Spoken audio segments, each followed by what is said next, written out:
Voter তালিকা প্রকাশ হতেই তৎপর প্রশাসন। মহকুমা শাসকের দপ্তরে ডাকা হলো সর্বদলীয় বৈঠকে। একাধিক গ্রাম পঞ্চায়েতে ভোটার তালিকা প্রকাশ হয়েছে কোচবিহার সদর মহকুমা শাসকের দপ্তরে।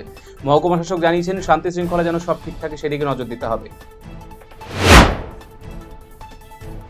একই রাস্তা নির্মাণে দুই রকম কাজের শিডিউল বোর্ড, যা নিয়ে শোরগোল উত্তর দিনাজপুর জেলা কালিয়াগঞ্জে। একই রাস্তা কিভাবে দুই ধরনের প্রকল্প রূপায়ণ সম্ভব, প্রশ্ন বিজেপির। সরকারের উদ্যোগে বাঁশ এবং বেত শিল্পে প্রসার এবং শিল্পীদের স্বনির্ভর করার লক্ষ্যে প্রশিক্ষণ শিবিরের সূচনা করলেন সাংসদ তথা কেন্দ্রীয় প্রতিমন্ত্রী সুকান্ত মজুমদার। শনিবার বালুরঘাটে মাহিনগর এলাকায় প্রশিক্ষণ শিবিরের উদ্বোধন করেন কেন্দ্রীয় শিক্ষা প্রতিমন্ত্রী সুকান্ত মজুমদার।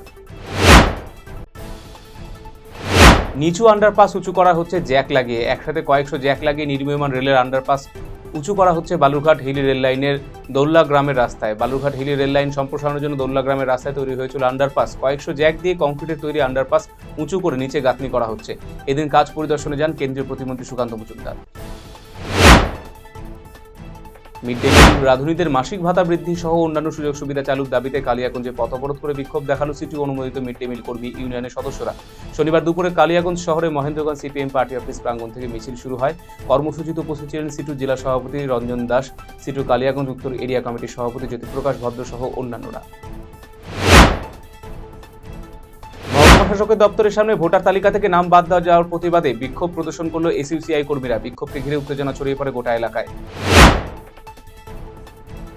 শিলিগুড়ি সেবক রোডে মর্মান্তিক হিট অ্যান্ড রান ঘটনায় দেবাংশু পাল চৌধুরীকে 4 দিনের জন্য পুলিশে হেফাজতের পর শনিবার ফের আদালতে তোলা হলো। শনিবার আদালতের চত্বরে জড়ো হয়ে বিক্ষোভ দেখান মৃত যুবকের পরিবারের সদস্যরা। গোটা এলাকায় জোরদার করা হয় পুলিশ নিরাপত্তা ব্যবস্থা।